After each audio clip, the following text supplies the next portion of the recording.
The wind on Ron's spur never truly stopped. It only changed its mind about which direction to bully you from. On most evenings, the gusts dragged red dust across the hard pan in long, whispering sheets. On stranger evenings, the dust gathered itself into a spinning column that rose without warning, thin at first, then thickening into a snarling, corkscrew devil that wandered the flats like it owned the world. Townsend Hale watched one of those devils drift past the moisture condenser. Outside their dome, he stood on a stool to reach the porthole, palms pressed to the scratched glass, nose nearly touching it. At 6, Tamsin already understood a frontier truth on the edge of space. Things arrived and vanished with the same casual cruelty. Dust devils, supply barges, promises. Fathers. His father had been gone for 11 months. Don't fog up the glass. His mother called from the kitchenette. You'll smear it, and then we'll both be staring through your fingerprints. Until the next cleaning cycle. Something's out there, Tamsin said. There's always something out there. Mara Hale's voice had the tired patience of someone who'd learned to ration emotion the way she rationed water, usually sand, or a ridge beetle looking for something dumb to eat. No, something real. It's moving wrong. The spoon in the pot stopped scraping. Mara stepped into the small living area, wiping her hands on her work pants. She was a planet shaper by training, an engineer who used to talk about albedo and soil chemistry the way other people talked about weather. Out here, the job was mostly patching machines that kept you from dying. She leaned beside him and squinted into the rust-colored glare. At first she saw only the world she expected, flat and bruised with heat, broken by stunted rock spines. Then the movement resolved into a figure dragging itself forward, humanoid, but not human, to long through the torso, knees bending at a slightly wrong angle, shoulders narrow, limbs corded with a weary strength that didn't move smoothly so much as compel itself. Mara's hand found Tamsin's shoulder. The grip tightened as if anchoring him. Back, she said. But it's hurt. How do? You know, look. The figure staggered, fell to one knee, then collapsed altogether about 30 meters from their hatch.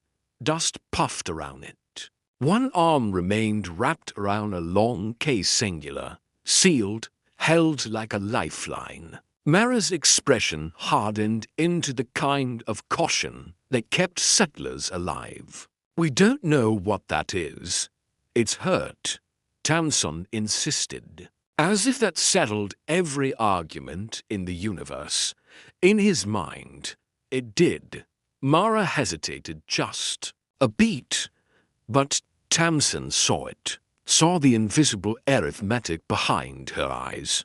Threat versus mercy. Risk versus the boy watching her like she was the judge of the world. Finally she swore under her breath and turned toward the storage locker. Stay behind me, she said, and pulled out the sidearm she'd hoped never to fire again. Up close. The stranger was lighter than Mara expected. Not feather-light dead weight was always heavier than it looked, but the body's structure seemed different. The way its ribs rose and fell like something built for a thinner atmosphere. Its skin was a deep indigo, patterned with small, metallic scales that caught the dome's light and flashed copper green. The clothing torn tactical fabric caked with dust had once been functional. Now it was a map of hard travel. Together, Mara and Tamsin hauled the stranger into the emergency airlock. The decontamination mist hissed. Fans whined. The inner door thunked open. They dragged the stranger onto the floor of their living space. And for a second their tiny dome felt even smaller for having admitted something so other. Tamsin hovered beside it, wide-eyed. Is it one of the treaty folk? Like a Versari, Mara knelt, scanning for wounds the way she'd learned to skin weather redouts, quickly and without sentimentality. No, treaty Versari have crests and external ear frills. This one, her words stopped as the stranger's eyes opened. They were amber, slit-pupilled, and startlingly alert for someone half dead. The gaze locked onto Tamsin's face, and the stranger moved with a burst of speed that made Mara's arms snap up instinctively. A scaled hand closed around Tamsin's wrist. Mara leveled the pistol. Let him go. The grip didn't tighten. It didn't yank. It simply held, steady and surprisingly gentle.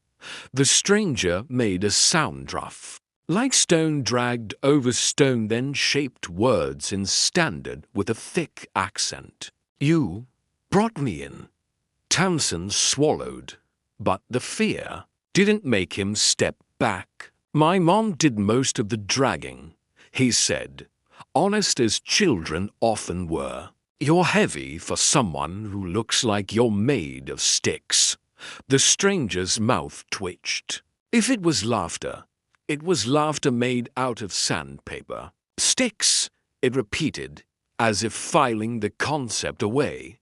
Mara didn't lower the gun. Name. A slow blink. I am Kefren, of the Meridrin. I've never heard of you. You would not. Kefren's gaze flicked to the pistol. You may end me if you need. I cannot stop you. But a request. Mara's jaw clenched. What? Water, Kefren rasped. For the small one's kindness. Mara's fingers stayed near the trigger. The seconds stretched. Then she exhaled through her nose hard, like she was forcing herself not to be angry at the universe. Tamsin, she said without looking away. Emergency kit. Canteen. He scrambled, nearly tripping over the table leg.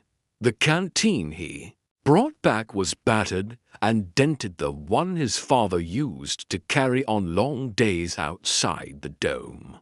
Tamsin held it with both hands as if it were sacred. He tilted it carefully to Kefren's lips. Kefren drank slowly, throat working. When the canteen was lowered, those amber eyes never left Tamsin's face. Why? Kefren asked, voice still harsh. Did you help me? Your mother feared.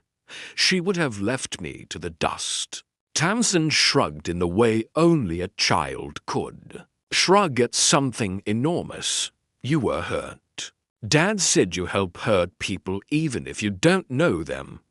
Even if it's scary. Something softened in Kefren's gaze then, as Tamsin added, he's dead. It hardened into something colder. How? Kefren said quietly. Bad people, Tamsin said. He'd practiced the words in his head for months, until they stopped being new. They worked for a company, Praxis Dredge. Their boss was Garrick Sloan.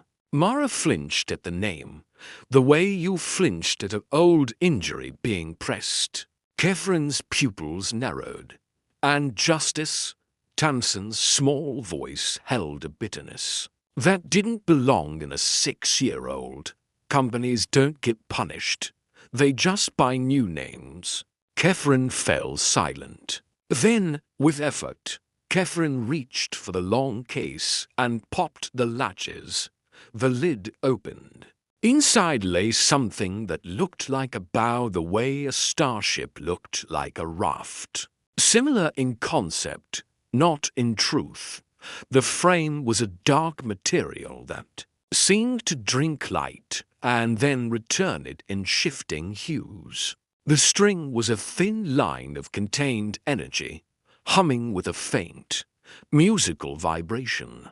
The whole weapon felt less manufactured than grown, as though someone had coaxed it into shape. "This is a resonant arc," Catherine said, "in my people's way. The arc chooses the hand as much as the hand chooses the arc.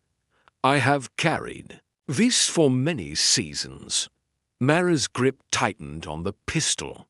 "What are you saying?" "I say," Catherine replied, looking at Tamsin, "that a kindness given in dust creates a bond. A debt, not casual. We don't want payment," Mara snapped. "We're not." Catherine's gaze didn't move. "Most would have left me. This child did not. I will answer that." Praxis Dredge came looking 3 days later. Not a full-strike team, no. Just enough muscle to remind small people where they stood. A scout drone buzzed the flats. Then vehicles, low-slung and armored, kicking up red grit. Mara had already packed. She didn't have many belongings. Tools, spare filters, a few data slates, Tamsin's clothes, the canteen. She loaded everything into their battered skiff while Catherine, still limping, still clearly not recovered, insisted on walking under their own power. "Where are we going?" Tamsin asked as the skiff lifted into the thin sky. "Down Shadow," Mara said, "a canyon settlement on the planet's dark side. Off corporate maps. People who don't want to be found go there." "Is it safe?" Mara stared forward, jaw set. "Nowhere is safe from the cargo area." Catherine's gravel voice drifted. "Safety is a story people tell themselves. Some stories are simply more convincing." "That's not helpful," Mara muttered. "It is not meant to soothe," Catherine replied. Down Shadow was less a town and more a survival habit. Habitats clung to canyon walls. Walkways stitched them together, metal grates, rope bridges, lifts that groaned like they disliked the idea of gravity. Bioluminescent cords strung along. Railings gave the whole place a submerged glow, like living in the deep of some alien sea. They rented a unit that had known better years. The recycler wheezed. The porthole view was mostly someone else's vent. But the locks worked, and the air was clean enough. On the first night, Mara pushed food around on a plate and did the math out loud. "I need work. There's a climate rig crew on the eastern continent. They hire anyone with real credentials. That requires leaving," Catherine said. "I know. But we need credits. And the child?" Mara looked at Tamsin. He was pretending he wasn't listening. The way children pretended when they wanted adults to forget they were smart. "He stays," Mara said. "There's a community school here." Catherine's amber eyes settled on her. "And I will stay as long as I am needed." Mara's suspicion sparked. "What will you be doing?" Catherine's mouth did the almost smile. Again, "Teaching." "Teaching him what?" Catherine turned to Tamsin. "Everything I know." The next morning, Catherine woke Tamsin before dawn.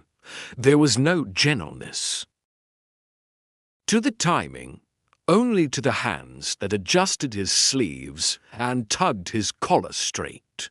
"We begin," Catherine said. "Begin what?" "Becoming," Catherine replied, and led him up the switchback paths toward an overlook near the canyon rim. There, In the first week light, Kefren produced a practice bow solid, well-balanced, made of composite materials that looked almost luxurious compared to the settlement's patched metal. "Hold," Kefren ordered. Tanson took it. His arms shook. "Too heavy," Kefren observed. "That's bad." "No." Kefren's eyes gleamed. "If it were easy, you would learn nothing." Kefren adjusted Tanson's grip with careful, precise touches. Among the Meridran, archery is not merely skill. It is alignment. The arc is an extension of intent. You do not force the shot. You release what already wants to happen. That sounds like one of Mom's old calm-down recordings, Tamsin said, then added quietly, "She doesn't listen to those anymore." Kefren's gaze softened for a moment. "Grief makes a cage," Kefren said. "Sometimes the door only opens forward." They practiced. Tamsin's first arrow clattered off rock and vanished into the canyon. "A promising start," Kefren said. "That was awful." "Yes," Kefren agreed, perfectly serious. "But you did not strike your own foot. This is superior to several of my former students." Tamsin blinked. Then, against his will, he grinned.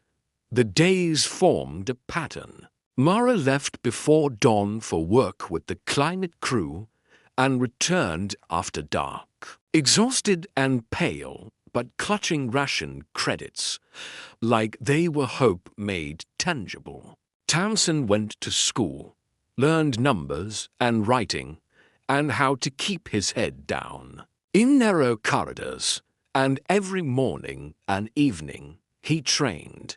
Calluses split and healed. Muscles burned, then adapted. Kefren corrected him 1,000 times without anger, as patient as stone. "You are trying too hard." Kefren would say, "Your hands are a trap. Let go." Months passed. Tamsin stopped shaking when he held the bow. His arrows began to land where he intended, then where he didn't intend, but where they needed to. By the end of the first year, Kefren introduced movement steps that turned archery into something closer to dance, something between defense and art. "You learn quickly," Kefren said one night as the canyon lights flickered awake below them. "Unusually. Is that good?" "It is dangerous," Kefren replied honestly. "Talent without purpose becomes vanity. Purpose without discipline becomes ruin." Tamsin thought of his father's name, of the company that got to keep, breathing after it had stolen someone else's air. "I have purpose," he said. Kefren's eyes held that predator cold again. "Yes," Kefren said. "I see." Trouble found him at 8. Down Shadow's children were hard-edged. A boy named Pax Morrow, older and broader, decided Tamsin made an easy target. Small, quiet, always leaving early or arriving late because of training. One afternoon in a service corridor, Pax blocked him and smirked. "Saw your blue pet. Freak. Looks like a scrap-yard experiment." "Leave him alone," Tamsin said. Pax shoved him into the wall. "What are you gonna do? Shoot me with a toy?" Then Pax punched him in the stomach, and pain folded Tamsin like paper. Pax's friends, closed in, shadows with elbows. "Hold him," Pax said. What happened next surprised Tamsin most of all. His body moved before his fear could vote. A shift of weight, a twist, a strike exactly where Kefren had shown him human breath could be stolen. Pax collapsed, wheezing. eyes wide with shock. Tamsin stood over him, heart hammering, hands steady. "My friend isn't a freak," Tamsin said quietly. "If you come after me again, I'll show you what else he taught me." He walked away without looking back.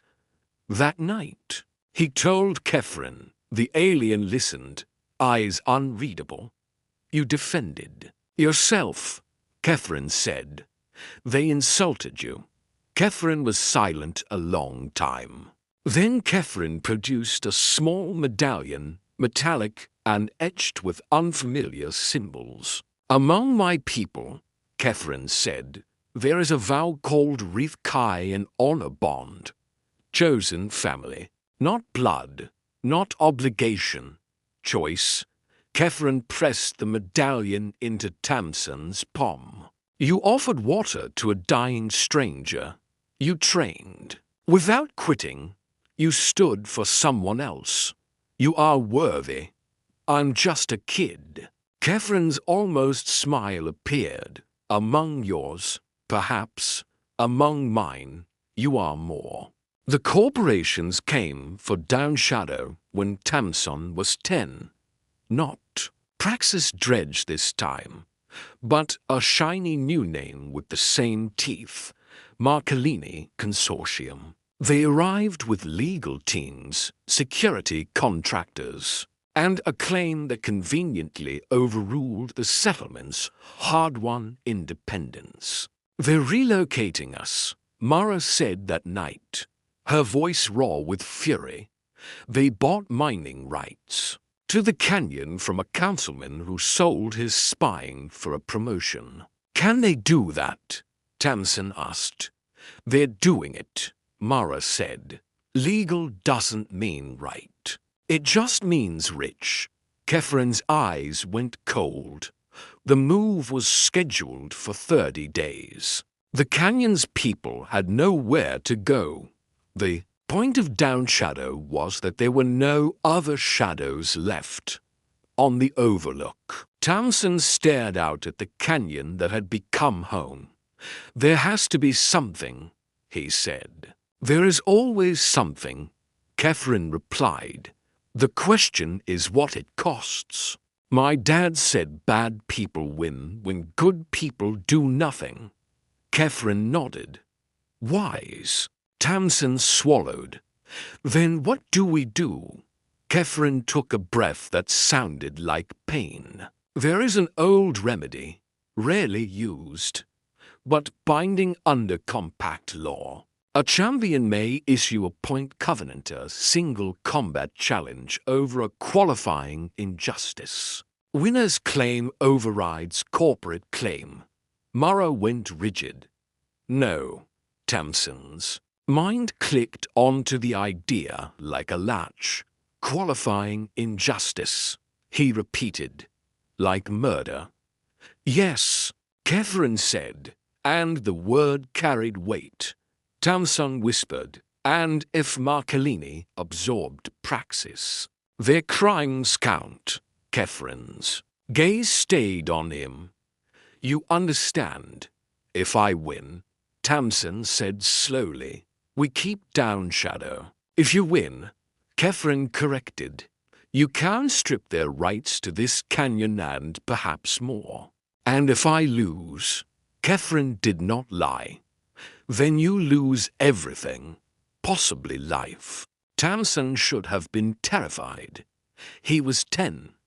The people Marcolini would hire would be killers, professionals, champions. But the fear didn't swallow him. It sharpened him. "Teach me," Tamsin said. "The real art." Kefren stared at him a long moment. Then Kefren reached for the long case that had been kept closed for years. "It is time," Kefren said, and opened it. The resonant arc was alive in a way the practice bow was not. When Tamsin held it, it hummed not loudly, but as if the universe had a throat and was clearing it. The energy string vibrated through his bones. The arrows were focused lances of compressed light that could punch through metal if placed correctly. The arc does not obey you, Kefren taught. It agrees with you. Doubt makes it stutter. Fear makes it misfire. Alignment makes it sing. 6 months became a storm of training. Tamsin learned breathing that slowed his pulse. Steps that placed him where he needed to be before he knew it. Shots that weren't aimed so much as accepted. One day, a beam struck dead center at 200 meters. Tamsin barely remembered releasing. Kefren nodded once. Now, Kefren said, "You begin to understand." The Point Covenant was issued on Tamsin's 11th birthday. Kefren handled the legal language with the calm certainty of someone whose species treated law like a blade, sharpened, honored, and meant to cut. Mara argued until her voice broke. "You're a child. I know. They'll send someone who kills for money. I know. Then why?" Tamsin looked at her and saw the years carved into her. The grief she carried like a second skeleton, the stubborn hope that refused to die. "Because Dad would have," Tamsin said. "And because someone has to." Marcolini accepted the challenge 3 days later. Refusing would have made them look weak. And corporations hated looking weak more than they hated murder. They named their champion Silas Core, a mercenary with a perfect record and a preferred weapon-powered blade that could shear armor. Like paper, the match was scheduled at Junction Ray, a neutral orbital station where compact law was enforced and cameras never slept. The arena was packed. Drones hovered like metallic insects, broadcasting every breath. The story had caught fire. An orphan frontier boy standing against corporate theft with an alien mentor at his back. Tamsin stood at one end of the arena, resonant arc in his hands, the energy string humming. Across from him, Core waited in sleek combat armor, powered blade dark at his side. "Surrender," Core said, voice amplified. "I'll make it quick." Tamsin's voice was small but steady. "My father died because your employers wanted what wasn't theirs. They've done it to people who couldn't fight back. Today, they learn they can't do it forever." Core's laugh was ugly. "You'll die, kid." "Maybe," Tamsin said, "but I'll die doing something right." The signal sounded. Core surged forward fast, confident, expecting the archer to retreat. Tamsin stepped in. For half a heartbeat, Core's rhythm broke. Surprise is small. Surprise is everything. Tamsin slid under the first strike, body moving with the efficiency Kefren had hammered into him. He fired at point-blank range, not at Core's chest, but at the junction where blade met power source. The blade exploded into sparks. Core stared at the ruined hilt in disbelief. Tamsin backed away 3 steps, raised the arc, and held the hum steady. "Yield," he said. Core's visor hid his face, but his posture screamed shock. "You can't." "I can," Tamsin said. "Your weapon is gone. Mine isn't. Yield, or the next shot goes somewhere you won't like." Silence, stretched until the crowd itself seemed to forget breathing. Then Core lifted his hands. "I yield." The arena erupted, back in the preparation corridor, away from the roar. Tamsin's legs finally remembered they were allowed to shake. Kefren waited there, amber eyes bright with something Tamsin couldn't name. You did well, Catherine said. I did what you taught me. Catherine shook his head. I taught technique. What you did stepping forward when instinct demanded flight, striking the tool instead of the hand. Offering surrender, those were choices. Those were you. Tamsin tried not to cry, tried to be the champion the cameras would record. He failed. Catherine knelt with awkward grace and placed a scaled hand on his shoulder. Your father would be proud, Catherine said softly. I feel it. Tamsin wiped his face with his sleeve. You really think so? I do, Catherine said, voice roughening. Because I am proud, and I do not give that lightly. Tamsin remembered the day in the dust, the canteen, the stranger's eyes. Family, Tamsin whispered. Catherine's almost smile returned, trembling at the edges. Deeper than family, Catherine said. Chosen, when they returned to Down Shadow, the canyon was lit like a festival. People who had spent years surviving quietly now shouted themselves hoarse. Decorations hung from railings. Music collided with laughter in the narrow air. Someone demanded a speech. Tamsin stepped forward, suddenly aware of how young he was, and how many tired faces looked at him like he was proof. The universe hadn't completely forgotten them. I didn't do this to be famous, he said. I did it because somebody had to. My dad taught me that doing nothing is how bullies win. Catherine taught me that skill without purpose is just showing off. He lifted his eyes to the crowd. They'll come back. They always do. Next time, they'll try a different kind of attack. But we're not alone. And we're not helpless. The cheer that followed shook the canyon walls. Later, when the noise softened, Tamsin returned to the overlook. The bioluminescent chords threw gentle light over the rock. Far beyond, the planet's red sun sank behind the rim, turning the dust gold. Catherine joined him quietly. What happens now? Tamsin asked. Now, Catherine said, you grow. You learn diplomacy, law, the subtle weapons that do not look like weapons. Will you stay? Catherine's hand settled on his shoulder steady, warm through scales. I have nowhere else I want to be. Tamsin's throat tightened. Do you ever regret coming here? Never, Catherine said. Tamsin stared at the canyon. All this because of water.